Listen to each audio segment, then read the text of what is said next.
now we're going to turn to the Ward 8 Council candidate segment of our forum, where we will speak with the men and women who want to serve as the ward's council members for the next 4 years. And taking part in today's discussion is ANC Commissioner and Chairman of 8C, Mike Austin, incumbent council member Trayon White, attorney Yaida Ford, and businessman Fred Hill. Thank you guys so much for being here today. Wave if you can.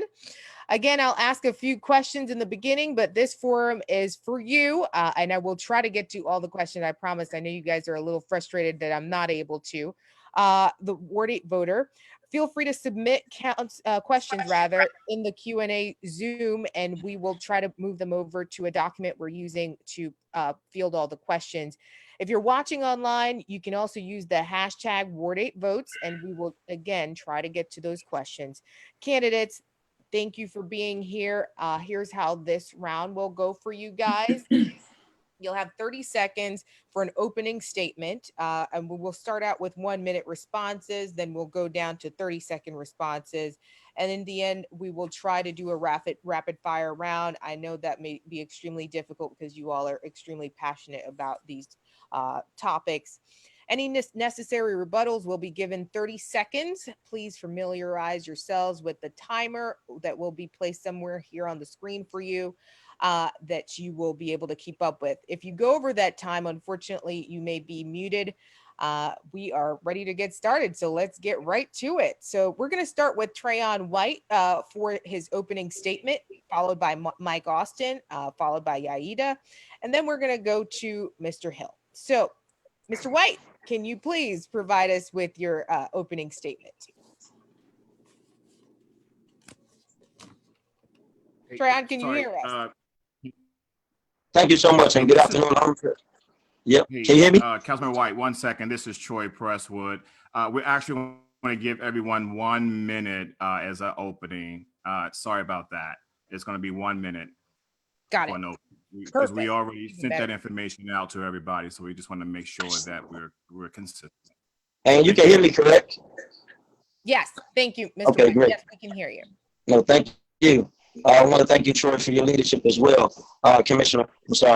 I'm proud to I'm proud of the success that I've had securing funds as a Ward 8 council member in the last 3.5 years to improve the lives of residents here in Ward 8. We worked on projects like Congress Light Recreation Center, money for small businesses.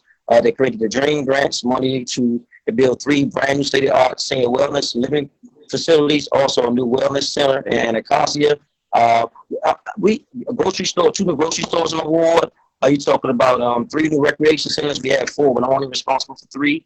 I'm happy that I'm the Ward 8 council member, and I look forward to doing more work. That's why I'm running for re-election, to ensure that we can not just have equality in our ward, but equity for all the residents in Ward 8 to participate in economic development and growth here in Ward 8.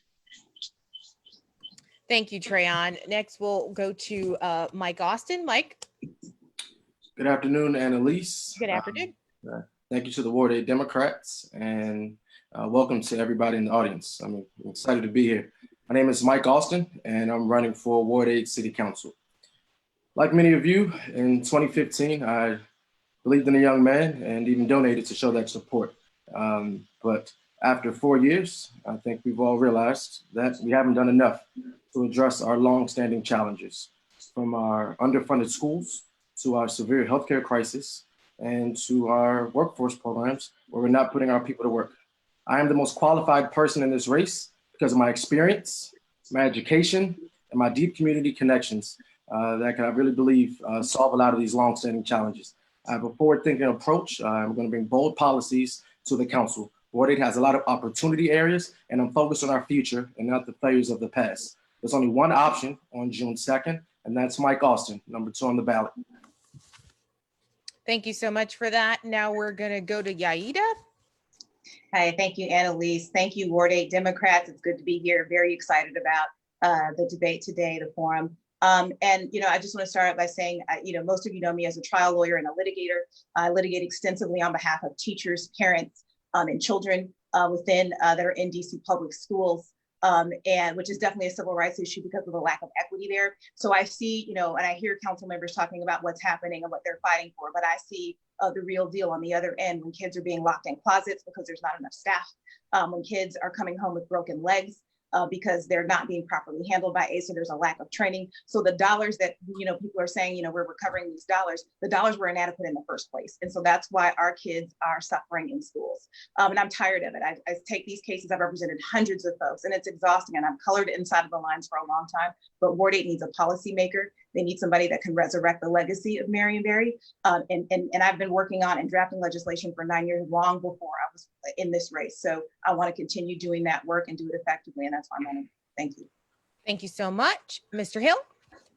Good evening, good afternoon. Thank you, Troy, for getting this together. And thank you, Ms. Gale, for moderating. My name is Fred Hill. I'm the owner of 14 different businesses, but here in Washington, D.C., it's got to go now. I'm the only person of all the candidates that have truly created jobs. A total of 350 for Ward 8 residents, 100 of them being returning citizens. I've also worked with community leaders in making sure that our seniors are taken care of at a greater level than what I've seen before. We have not had a reduction in unemployment. We've not had a reduction in the crime stats. And I have a calculated plan to make that work better than what I've seen and what I've heard come from the other candidates. So remember, on May 22nd to June 2nd, you want to vote for Fred Hill, the write-in candidate for Ward 8 City Council. Thank you.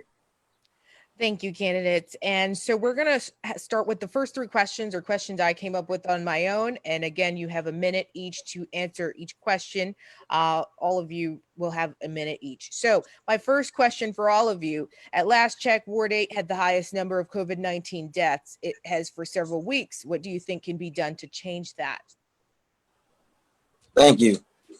So one of the things that I've been very adamant about was getting people access to testing. When I first heard the response that Ward 8 had the lowest numbers, I knew that couldn't be the case because, as you all know, we have some of the highest health disparities in the country, or pre-existing conditions. And so I worked with the mayor's office to open up a testing facility here at United Medical Center in Ward 8. And as you know, numbers went from about 48 to about 600 in a matter of 2 weeks. I think that we have to do more of encouraging our neighbors, friends, and relatives to stay home.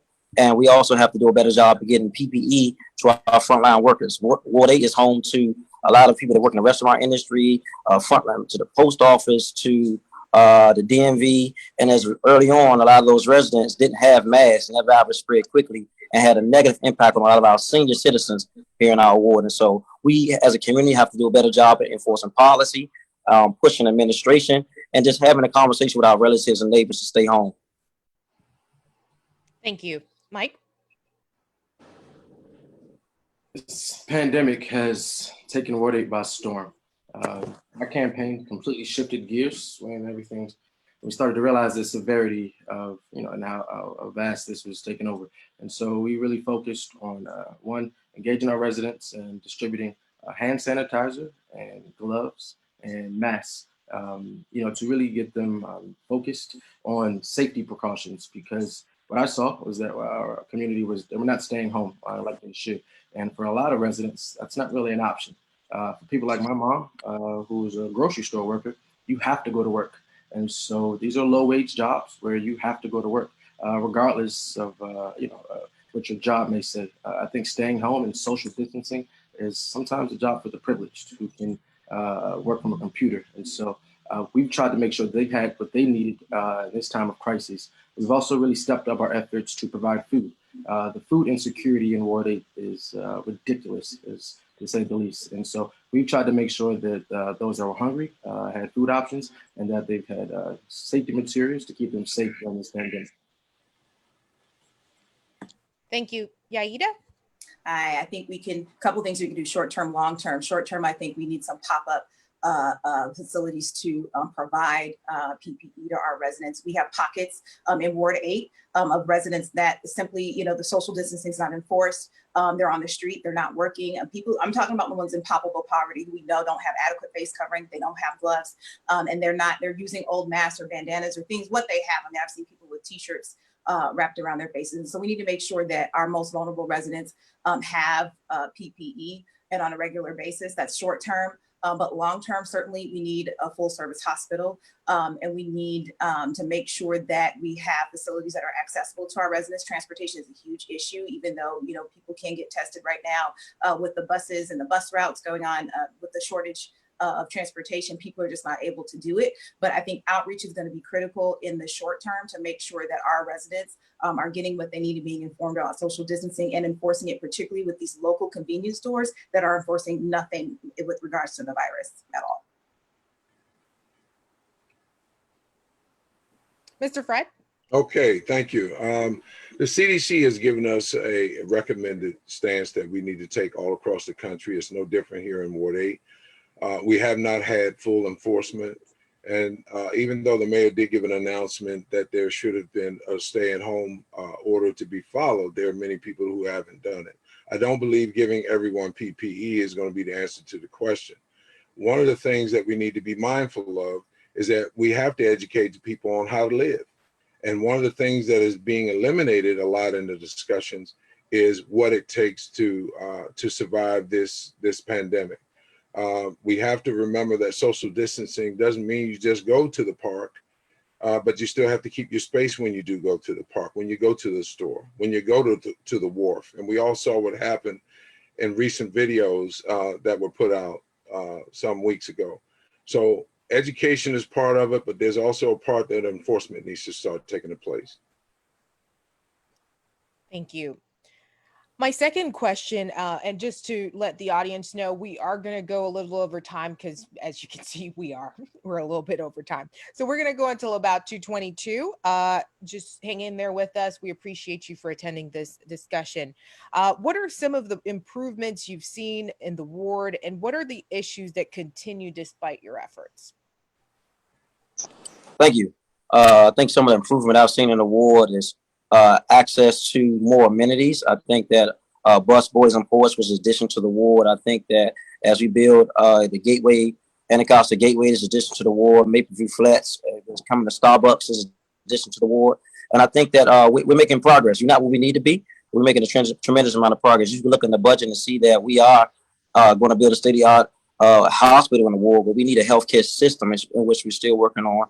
I think the morale of the people is shifting to get more involved in everyday activities. I think that we've held a number of community meetings last year. I think I had 10 community meetings last year about the budget and community engagement, and more people are becoming more engaged and being a part of solution-based solutions in our community. I think that is shifting. We are building 2 new grocery stores in the ward, which I talked about, but now we're in action. And just on the law enforcement side, we had $0 when it came to public safety here in Ward 8.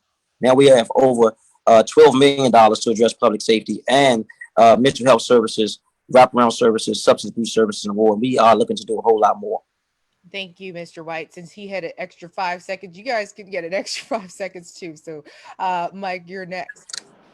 So we have had some improvements, and many of those I've been at the table to work on, fortunately. So let's talk healthcare. With United Medical Center, we attracted and had GW come over to run the emergency room and the hospitalists. That was an $8 million contract that I was able to work on. And if you walk into UMC right now, you get access to the same doctors that they have at the main campus. That was a big investment because right now you can get the same quality of care as other hospitals. Next, if we're talking workforce, the DC Infrastructure Academy, that was a $20 million initiative to give our residents access to solar panel installation, IT, and Pepco, WMATA, Metro, Washington Gas, et cetera, to give our residents access to these high-wage jobs. I was at the table for that. And so those have been some of the big improvements that I've seen without any initiative from the council, really. But, being on the other side of the table has been very important to really work on the deal and be instrumental in those things coming to fruition. Yaida? Yeah, you're still muted. Sorry. Thank you. Thank you. Community involvement, I think, has picked up because people are so concerned about what they don't see happening. So I'll see a lot of neighbors and people in different communities taking the time to pick up trash and clean up their neighborhoods and really caring about their investment and protecting their investment. We have a lot more people moving into Ward 8 as people are moving east because it's more affordable. So we are seeing some shift with that and people taking pride in where they live. And that's being initiated from the community members. So there is a shift there. And I think we are seeing some economic development, but it's still not easy. I operate a small business and we've had difficulty transitioning here. So the economic development is not where it needs to be. The type of economic development that the residents need to see hasn't happened. So I think that's an area for improvement. Also mental health. This proposed hospital deal is only 136 beds, and I think that needs to be emphasized. We have 150,000 people between 7 and 8. So we really do need a full service facility that's going to adequately meet our needs. And we're just simply not there. That conversation is not being had enough at the council level. Thank you, Yaida. Mr. Hill? Yes, as far as the new developments, I was proud to see that they finished the stadium at St. Elizabeth for the Mystics gym, the practice stadium for the Wizards. And one of the things that is disturbing to me with all the development that's taking place is there's still not enough of us working. There's still not enough people in the ward that are unemployed that are working. And my plan changes that. My plan forces these developers and these contractors to be more involved and to allow more inclusion into these projects that will reduce the crime rate, it will reduce homelessness, and it will increase the self-worth of the people here in Ward 8. So we've got to do a better job than what we've done. As far as the hospital, I've been the only one to call for a level 1 hospital from the beginning. If we can't have a level 1, we need to have at least a level 2. A level 1 would require us to have a university connected, and the only university I see available is UDC. It takes time to get that done, but a level 2 hospital lets us have full service for everyone in the ward. Thank you. Third question for me, what is your vision for Ward 8 and where do you see the area in 5 years? Thank you.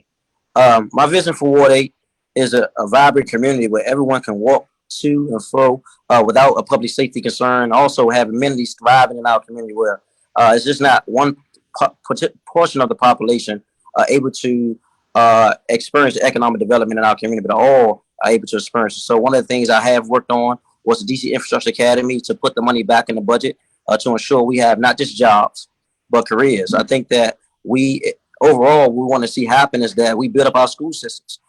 African-American boys overall in DC and most specifically Ward 8, the achievement gap is getting wider and wider. So I introduced bills to address that and also wraparound services and mentoring in the ward. I think that we need to own businesses in our community. Over the course of years, I've put over $600,000 in the budget to support small and local businesses in Ward 7 and 8.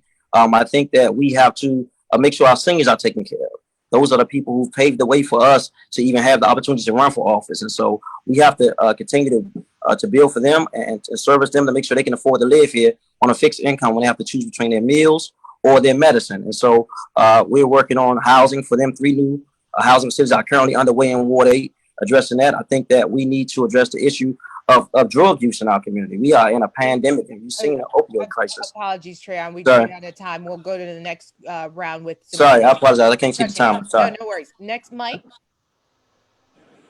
Vision for Ward 8 in the next 5 years is one that is inclusive, first and foremost, where we allow for new residents, but prevent displacement for our long-term residents, where we make get more affordable housing out the door so we can that is available for our lower income residents, more walkable and more livable overall.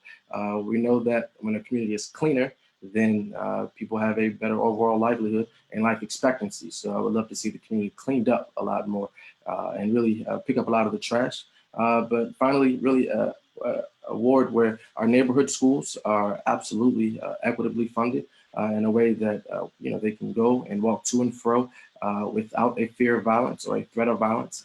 but also grow to be productive citizens and return home to Ward 8 one day and own a home. And so the vision for Ward 8 is bright, and we're going to do it with a responsible development platform, one that is inclusive and forward-thinking and focused on our new and long-term residents. Thanks, Mike. Yaida? Thank you, Annalise. We had a legacy here in Ward 8. When I moved here, 15 years ago, Mr. Berry had started what you call the Hope 6 project, and it was kind of his brainchild. And he created communities. And for those that know me, I do a lot of HOA and condo work as a lawyer, and I live in a communities association as well. So I understand that that's the cheapest way into housing for a lot of individuals, and that's how condos and HOAs, that's how they were designed to be. But there was a legacy happening, and that legacy has died. The vision is, for my vision for the ward, is just what we all want, and that's people living in quality housing with access to the services that they need.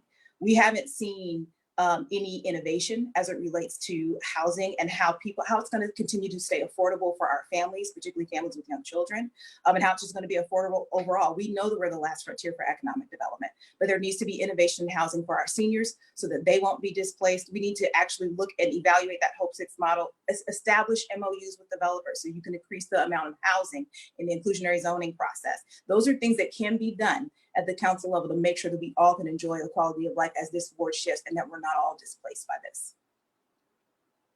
Thank you. Mr. Hill? Yes, my vision for the ward goes to include definitely increasing more job opportunities for the residents, increasing the small business inclusion into government funded projects, reducing the crime level that we have tremendously right now, seeing the hospital that I just mentioned to be at least a level 2 hospital. And then for our youth, I want to put trades back into our school system. Many of the people don't even understand right now that a lot of our youth are standing on the corners because they don't feel like they have anything to do. When I grew up in school, we had auto mechanics, we had cosmetology, we had barbering, we had masonry. All of these things prepared us for either wanting to desire to start a business or to have a trade that at least we can get a job paying a living wage, not a minimum wage. We've got to change the way that we think, and we've got to educate our youth to know that they can dream to be bigger than what they see right now. Thank you. Thank you guys so much for taking those 3 questions. We're going to turn now to the audience questions. I believe, yep, looks like you still have a minute for that. So the first audience question, what are your top 3 economic development goals for Ward 8? Thank you. One of my top 3 development goals for Ward 8, one is about inclusion.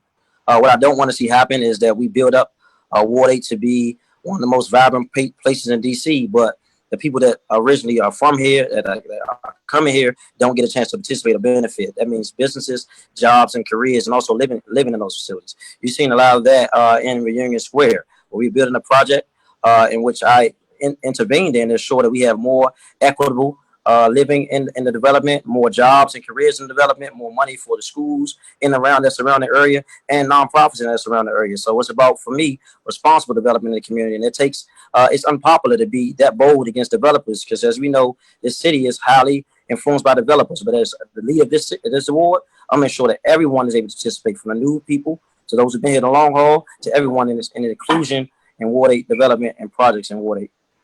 Thank you, Trayon. Thank you. For the last few years, we've had an irresponsible development strategy here in Ward 8. And so moving forward, our responsible development strategy will be one of inclusion, and real inclusion, where we create a backdrop, first and foremost, to prevent displacement. If we use that, using our Schedule H tax credits, we can ensure that our renters and our low-income homeowners and our seniors and those who are struggling to make ends meet are not priced out from the city when we have this prosperity. Now, the prosperity, we're going to use these development deals to maximize our job opportunities, like we should have done with Reunion Square.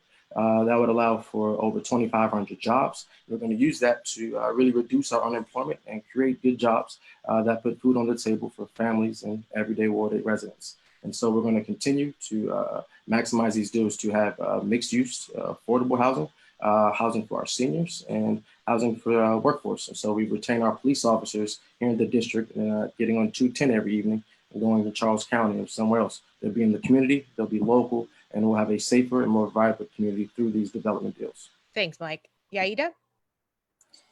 Thank you. One of my goals, and I'm going to keep harping on this, is this full service hospital. That would create a lot of jobs if it were a full service hospital. We have the UDC here with a workforce development program that already exists for medical assistants and people in the medical field, and they're going outside of the district to get jobs. And I've sat down with some students who have just said that even with their program at UDC, not enough funding there to give them the latest technology, et cetera. But if we had that hospital, we know that that would provide jobs immediately.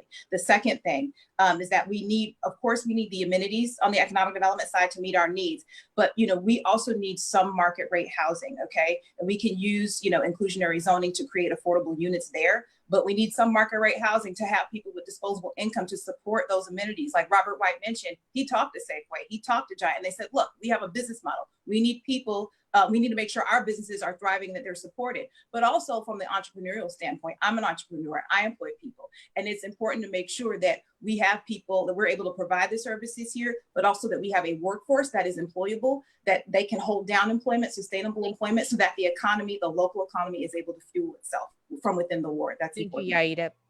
Mr. Hill? Yes, my economic development plan includes building of 3 additional food distribution centers. I've already started discussions with local growers, and those local growers have shown us that they don't have to use harsh pesticides or fertilizers when they can get rid of the produce or their vegetables closer. That same plan includes an opportunity and inclusion for local residents to be the owners of these facilities, these redistribution centers. It's going to increase job opportunities. And I keep saying jobs because I've spent a lot of time in my life watching how someone making a living wage is less likely to do something crazy or stupid. They have something to lose. So all of these job opportunities, all of these development projects have to include definite jobs for the people of Ward 8. If they don't include the jobs of Ward 8, it's no good. And so we need to make sure that the workforce development piece that is included in these projects are enforced. Thank you so much, Mr. Hill. For this next question, we're going to switch the order a little bit. We're actually going to start with Yaida this time, and then go to Mike, then Trayon. And Mr. Hill, we will come to you first at one point soon. Next question is, littering is a problem in the ward. Do you support a program in the district to allow bottle and can return in the city? Absolutely. I collect bottles and cans. I got some bottles sitting here right now. I got cans. I put them back in the case after I drink my LaCroix sparkling water or whatever. I totally support that. I think that would encourage people to utilize those services. And I also think that such a program would actually be well-rounded, and we need to make sure that our community at Ward 8, Ward 7, that we're participating in that. That's just an excellent addition to the community. We desperately need that. Desperately. Thank you. Go ahead, Mike. Oh, great. So the littering and a bottle return, absolutely. I think that would be, a needed improvement to improve the cleanliness of our community. Every day, at least 3 times a week, I'm always picking up trash from outside of my home and along, some of the corridors where I live. And in 2016, when I was the legislative director at the council, drafted a bill to establish residential clean teams. Currently, we have commercial clean teams, and they keep our commercial corridors clean. But to expand that, we need to have residential clean teams that clean some of our neighborhoods because we get cluttered with trash on a consistent basis. What this would do is create more jobs for our community, but also keep our community cleaner. And it would also improve the overall health and well-being for our communities when they go for walks, when they're outside. Studies have shown that the cleaner a community is, the longer your life expectancy is. And so absolutely, any effort to reduce the clutter, create jobs, and really push for the residential clean teams would be a fantastic idea. Thank you. Mr. White? Thank you. Absolutely. I think that there's historically been a correlation between pollution and crime. And I think that the more we beautify our community, people feel better about where they live and respect where they live. I often have that conversation with a lot of the residents that I interact with. I've supported programs with community cleanups and beautification projects in the ward. I think that there's a theory called the broken glass theory, where if we pollute our own community, shows we don't care about our community. As a result, we make it look worse and worse and treat it worse. And so that starts with self-love, self-respect, and self-dignity. I think we need more activism work around that in our community. And so we're doing a new gardening ward they call the Well, which is going to be a multi-million-dollar project to grow fresh produce to beautify our community right here in Oxon Run Park. Thank you. Mr. Hill? Yes, I do also agree that this is something that I do support it, but we definitely need to consider this is an opportunity for our youth. I did a test in my own neighborhood, and I have several youngsters within my neighborhood that I pay to go through the neighborhood and pick up the trash that they see every day. Those of us who work don't really have the time to do it all the time, and most of the people who are dropping the trash don't live in the community. So I'm trying to show these youngsters that there are opportunities for them to earn money, build businesses at the same time. But this is an opportunity for the city to say, here's an opportunity we can give jobs to our youth. They're already in the community. They already will understand the benefit of having their own. And I think this is something that really needs to be expanded, not just for adults, but for the youth. Thank you so much. Next, for the order we're going to go in for this one, we're going to start with Mike, and then we're going to go to Mr. Hill, then we're going to go to Yaida, and then finally we'll end with Trayon. The next question from an audience member: do you support the broadening of the vote by mail option and making it permanent for all residents? Mike? Absolutely. I think vote by mail is a great initiative. With maybe some caveats and amendments when it comes to the council. There are a lot of residents, as we've tried to encourage them to vote by mail, who absolutely want to cast their ballots. And my grandmothers, uncles, and elders in our community who have cast their ballots physically every single time. They fought for the right to vote, and they do not trust our mail system, especially now, given these challenges that we've had in Ward 8. So they will vote in person. There are also some difficulties with potentially fraud happening within all vote by mail system. So if we can do it in a way that is completely secure, in a way that allows or prohibits and prevents fraud, but also if there is an option for somebody who absolutely wants to vote in person, but they still have that option, I think I could support it. Thanks, Mike. Mr. Hill? I actually think that vote by mail is better than putting people at risk for going into the polling places. But I'd like to take everyone to the future, and the future would include, let's look at ways that we can do voting online. And one of the things that's going to bring Wi-Fi access to everyone across the city. We need to be forward thinkers. We need not to be the last people, but the first people when the opportunity comes to make life a little easier. And one of the biggest challenges with that right now is that when people can't get around and they can't go out like they're used to, then we're going to have some people who may not get to exercise their right to vote. And those counts could be damaging to any of the candidates, for someone who can't access their right. We've seen what happened in Wisconsin and other areas when when the polling places were shut down too early. So I think we need to be forward thinkers when it comes to the voting policies. Thank you. Yaida? Yeah, so thanks, Annalise. I would support vote by mail, but only if board of elections were adequately funded. They couldn't do automatic ballots, obviously, this time. They don't have the capacity to do that. I think that if we did vote by mail again, and I just gave one of my ideas, would be to have automatic ballots sent to individuals, because there are people who are confused about the process even now, getting a mail-in request form. People think they actually received a ballot, not realizing that they actually have to request it. That doesn't come with a voter guide. But again, I think the funding needs to be adequate, because this is a serious consideration to go to vote by mail, and the disenfranchisement of people, especially now, and Black people particularly, would be horrific, even at the national level.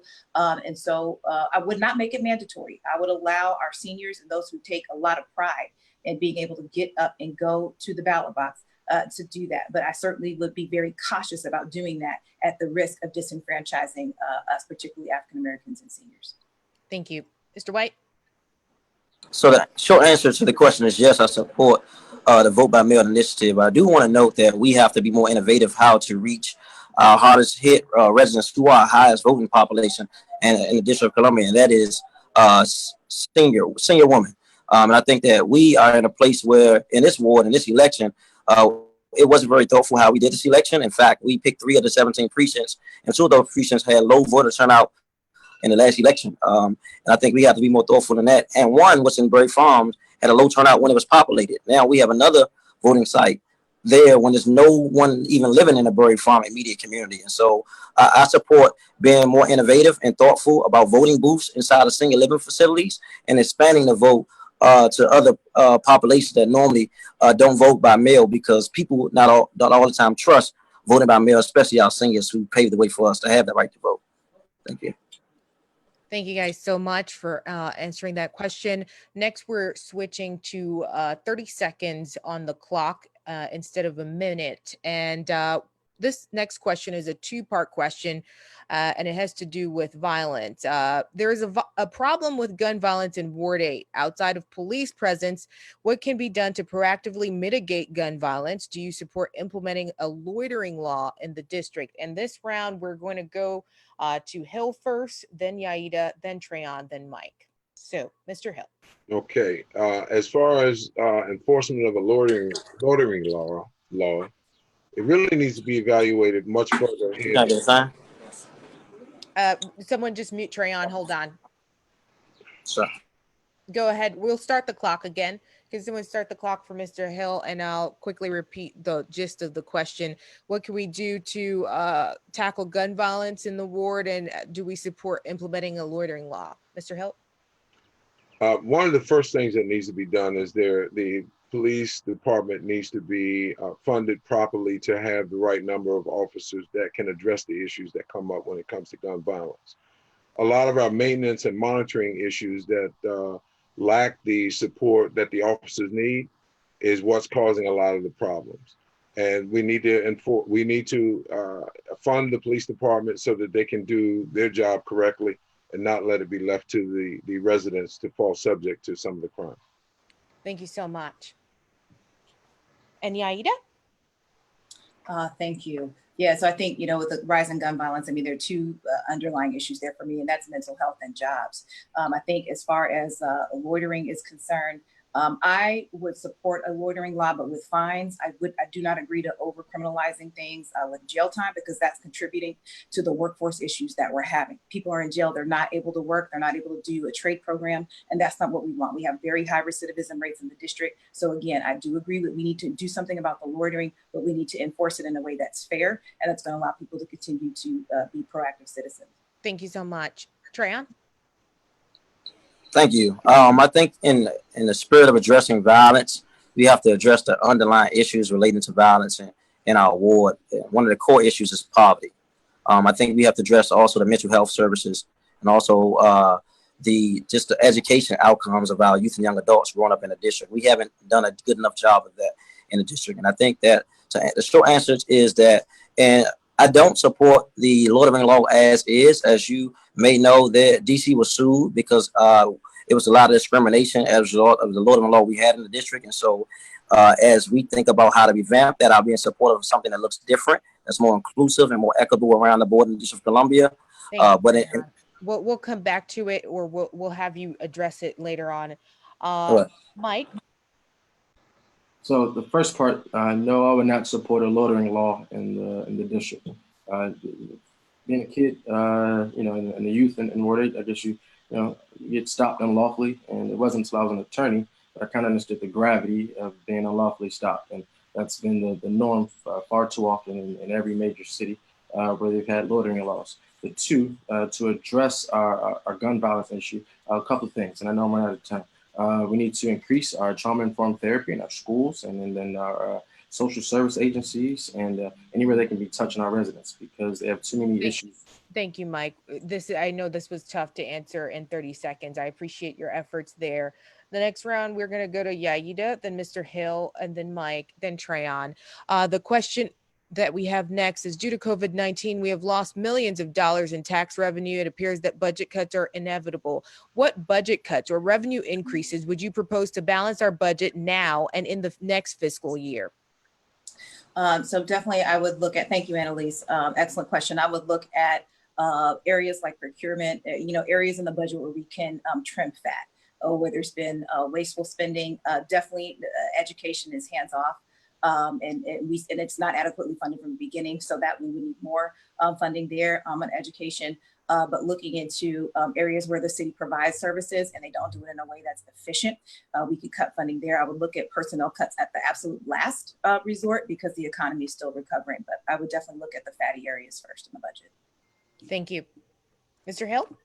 I'd have to aim at development, number one, because my experience shows me that the city has paid $12 for a $2 brick for a long time. And so in these development projects, there has to be greater oversight to make sure that we are getting our $2 worth and not spending millions of dollars for $100,000 projects. And it's happened too great in the city. Thank you. Mike?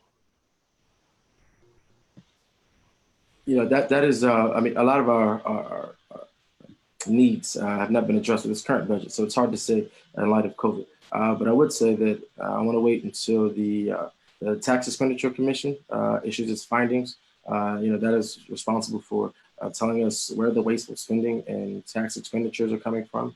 And I think if we do that, then we can really see where the most opportunity areas exist for us.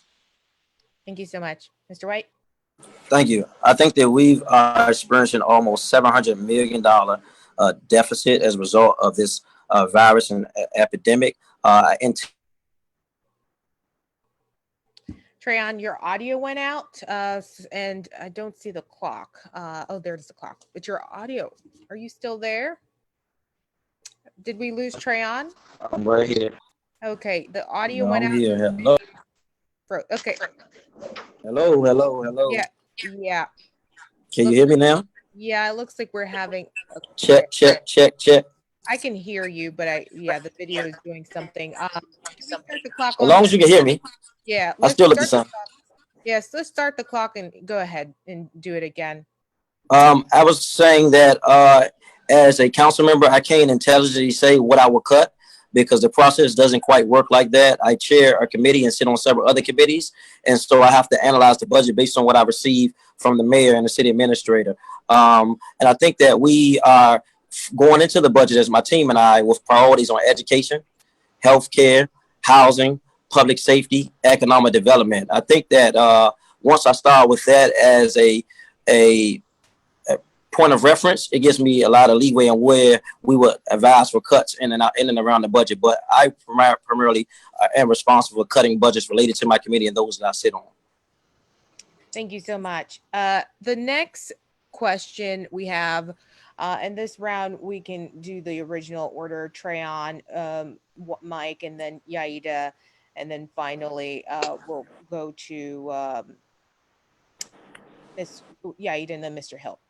The next question is, what can you do to support Ward 8 residents who lawfully own handguns? This question was a little vague, but go ahead and try to answer that in the best of your ability. Well, I think traditionally, Washington, D.C. has had some of the strictest laws around carrying handguns and concealing handguns. I think we've made some progress in the last couple of years under the leadership of Congresswoman Ellen Holmes Norton. I think that we have some of the strictest backgrounds checks as relates to being able to carry handguns in the district. What I do want to say is that we have to be more diligent about those illegal handguns coming into the district that is involved in several shootings in the district. And so that's the issue I'm greatly concerned with, not more so those who are licensed, because most people who are licensed are not the ones committing the crime in the community. It's those who are unlicensed that are involved in crime activities in the community. Thank you so much. Mr. Austin? So the lawful handguns, I'm in favor of people lawfully owning guns. It's a fundamental principle, and you have the right to bear arms to protect your home and your family. The issue comes in with all the illegal guns that we have here in Ward 8, and not just the regular handguns, but these high magazine rifles that we're seeing on a consistent basis causing havoc to our communities. And so I support people lawfully owning their own guns. But it's really this illegal and especially this high magazine weapons that are just destroying our young people, destroying our families, and really causing havoc to Ward 8. Ms. Ford? Hi, thank you.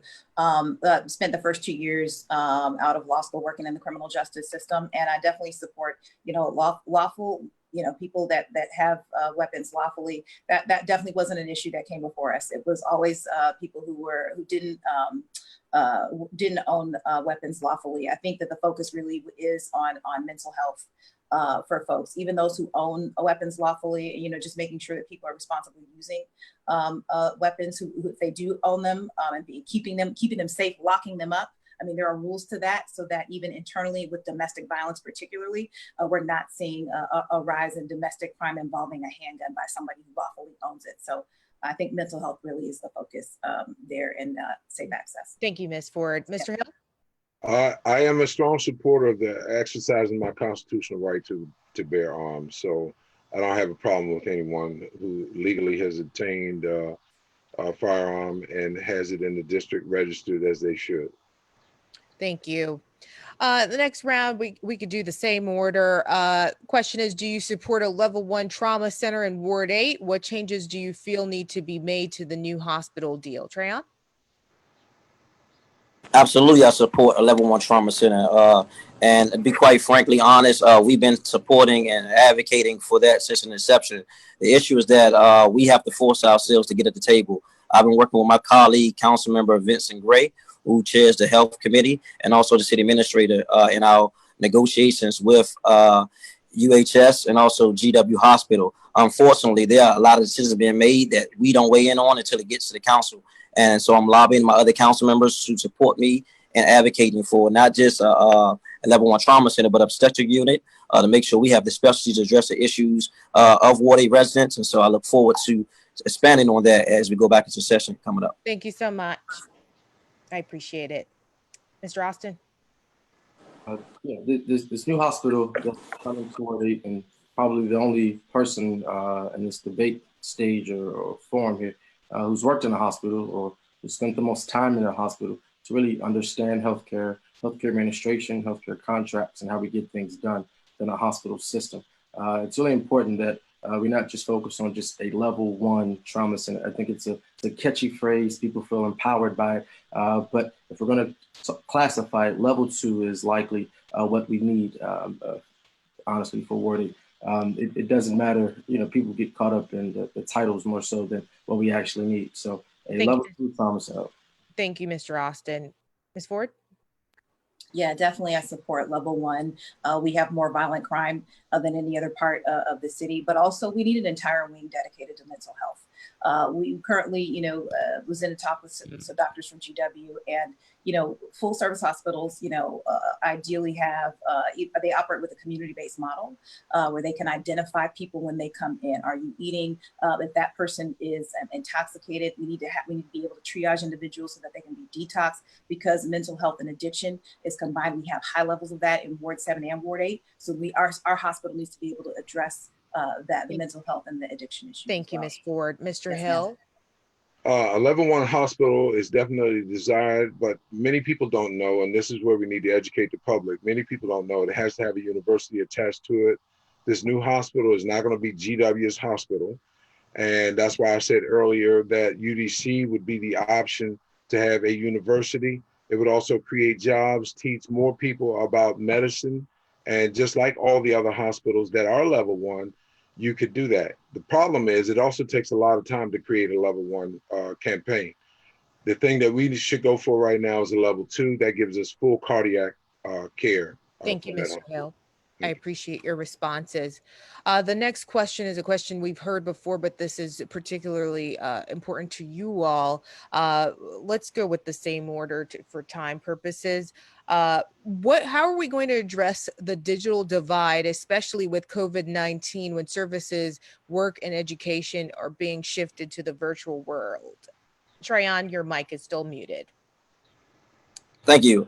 So we've been in conversation with Stacey Burnett from Comcast. We've been in contact with the mayor's office. Also, we've been in contact with Chancellor Furby about the digital divide in the city that's been existing far before this crisis. I think that we are in a technology age where we have to give people access to not only internet, computers, but also handheld devices. And so we've been pressing the issue on this matter, and we're looking to do some public-private partnerships in and around our new recreation centers we're creating. You'll see more IT-related services, not just recreation in those facilities, and we look forward to expanding that in the ward. Mr. White. Thank you. Mr. Austin? So these times are unprecedented, and so to equip our students and our communities with this new wave of the digital times, we need to prioritize and incentivize Wi-Fi and access to computers for our homes and for our young people especially. We can do this by making sure that our light poles are LED lights to improve the lighting in our communities, and they have the capabilities to ensure that those lights are mini Wi-Fi towers, so that I can get into some of our communities, because we often have bad cell phone service because we don't have enough towers locally in Ward 8. So smaller towers in the light poles to ensure that we're doing that, and really make sure to improve the lighting and make sure that all of our young people have access to laptops, because far too often I see young people don't understand how to use a computer.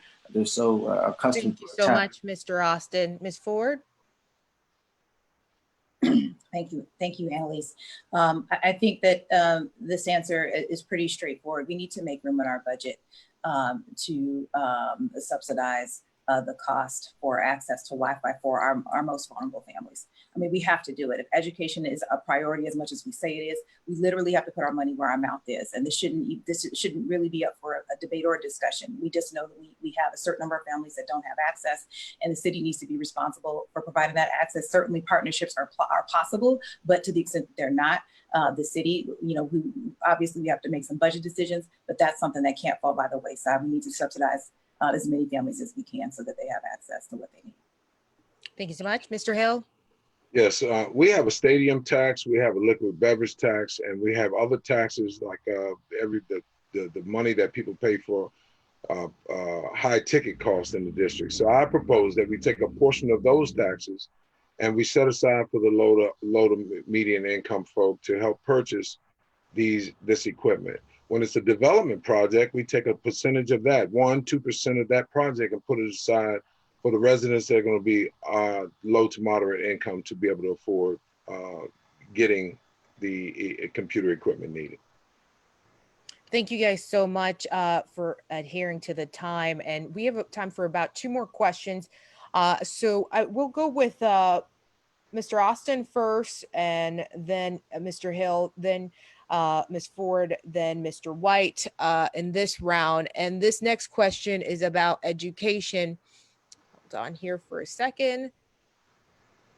There is a concern that education funding in Ward 8 is falling. How can you ensure schools are funded appropriately? Mr. Austin? Underfunding in our schools is a serious concern. We too often a lot of our schools this year face some severe budget cuts, and we're living with that budget right now. The council was reactionary to try to address some of those concerns. And no other ward faced the severe and steep budget cuts that we took this year. They put back some of the money. They have not addressed all of the concerns. When we talk about underfunding, we're talking about students who can't spell District of Columbia. Thank you, Mr. Austin. And it's an important conversation. You're so right. Thank you. I appreciate your time. Mr. Hill? The models are all around us. If we look at the areas where there is higher incomes, then they don't have those education issues. So we need to provide living wage jobs for the residents of Ward 8 so that they can be contributors to their own education systems. It's sad to see that so many answers come around not what's really happening. And what's not really happening is there's not the income base in Ward 8 that will support the quality education that's needed for our youth. Thank you, Mr. Hill. Ms. Ford?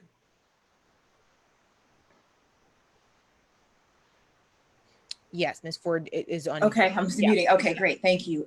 So one of the things I think this conversation is about, it's an excellent question, but it's also about equity with the funding that we do have. We know that the mayor, there was $4 billion spent, particularly on modernizing schools.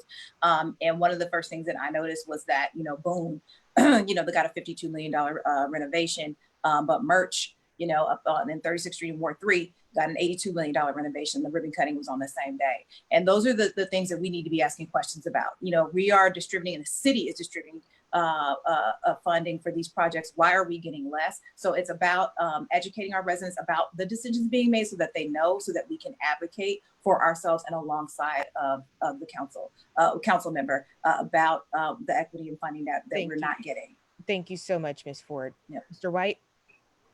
Thank you. One of my priorities is education. The reason why I am where I am today is because my grandmother, family members, and community pushed me to get a strong education. I think that one of the things I've heard is that the council has been reactionary. Well, we can't react to the budget unless we get it from the mayor. And people that are saying that know that because he has been on the council. And as a result, being proactive about it gave us a position of leverage our other members to put the money back in the budget to ensure we can have quality education in Ward 8.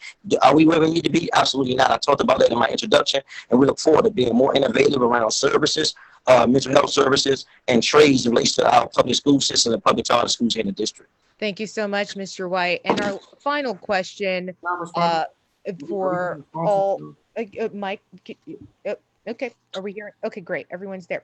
Our final question is about some concerns about homophobia in the ward and in schools and the larger community. We'll go with Ms. Ford first, and then Mr. Hill, then Mr. White. No, we'll go with Mr. Austin, then Mr. White again. So, Ms. Ford? No, was there a question or just about the concerns about homophobia? Yes, how can that be addressed?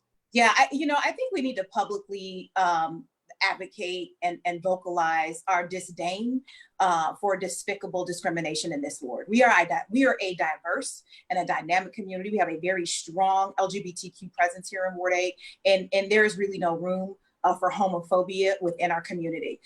We are at our best when we are together. And frankly, we can't tiptoe around the issue. We need to vocally oppose discrimination and homophobia in this ward. Thank you so much, Ms. Ford. Mr. Hill? Yes, this morning I had a discussion with a parent whose child was harassed or bullied at Moton Elementary. And what was surprising to me is that just because of who she was and what she believed in, these other children decided to harass her. So I don't take it lightly. I think that the staff of the school should have been dealt with differently. I also believe that the children should have been dealt with differently.